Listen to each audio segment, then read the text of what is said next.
In last lecture, we have seen different manipulations on the discrete time signal.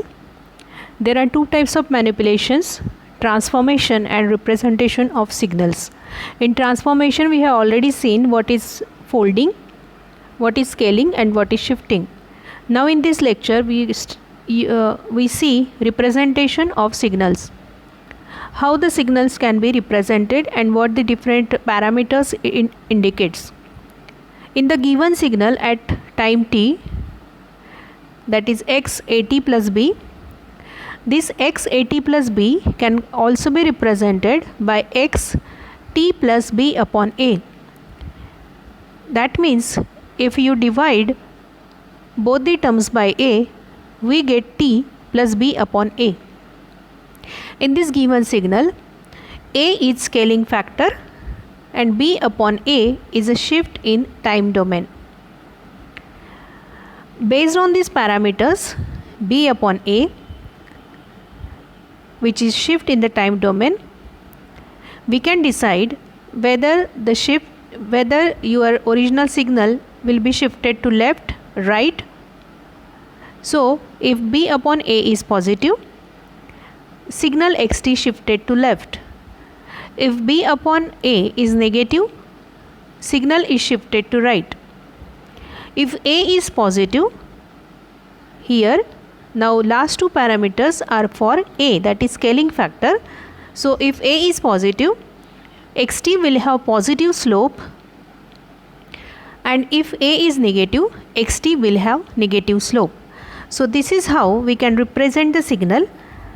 From the given equation of the signal, we can first translate the signal into given as per the given equation, that is xt plus b upon a, and based on the values of a and b upon a,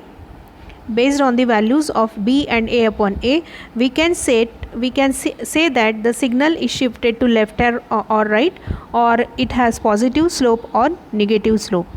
So that is how you can represent the signal if you have the mathematical formula.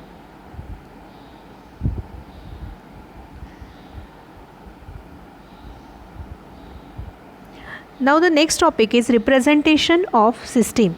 This topic is very important because many times this topic is asked in the examination. Representation of the system. How any electrical or electronic circuit is represented, that we are going to see here. When we want to represent a system, there are two ways to represent the system. One way is to show the system by block diagram, and another way is to show the system by using some mathematical equations or mathematical formula.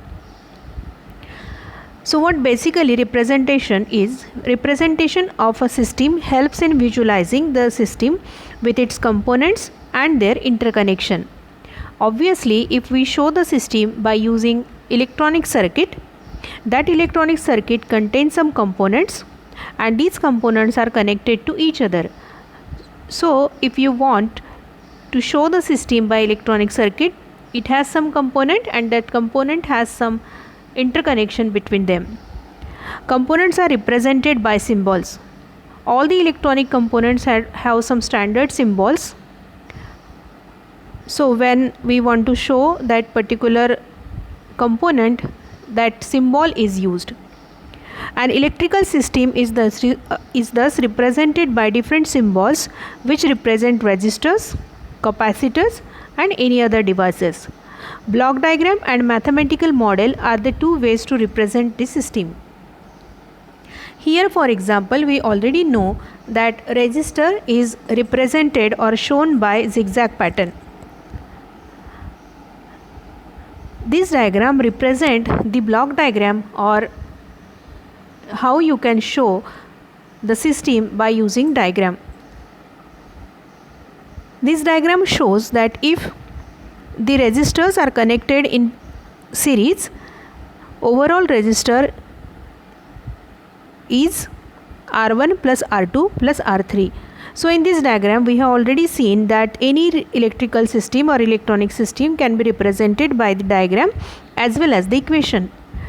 In the lower diagram, R1, R2 and R3 are shown in parallel. So that is indicated by some diagram, and at the right side of that diagram the corresponding equation is written, that is 1 upon R1 plus 1 upon R2 plus 1 upon R3. The addition of this 1 upon R1, 1 upon R2 and 1 upon R3 is the resultant resistors if we connect the resistors in parallel. So in this way we have seen how we can represent the system in two ways, block diagram and in mathematical way. In next lecture we will see in detail how to represent the system.